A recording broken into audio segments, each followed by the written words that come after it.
This question says, the chart above shows the pressure as a function of the depth for every 15 feet of descent into the ocean. If the pressure increases at a constant rate for every foot of descent, which of the following graphs describes the given data? So what I've done here is drawn some representations of the answers, their graphical representation of each answer choice. And what we need to do here in order to answer this question is truly just have a good understanding of how to translate or how to analyze graphs. So I call that understanding graphs.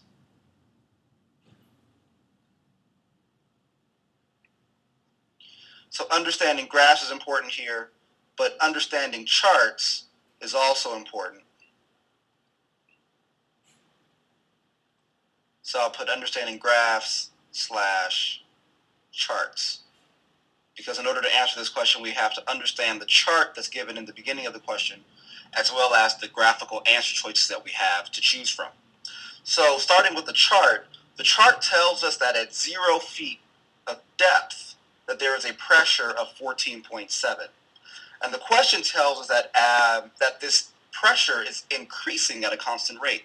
So we're looking for a graph, first of all, that shows increase, which means that any answer choice, like this one, that shows the graph, that shows the pressure decreasing with depth, as well as this one, which also shows the pressure decreasing with depth, cannot be correct. So we can automatically cross out these two answer choices. The remaining answer choices all increase, but they all increase in different ways. And this is where the chart becomes important.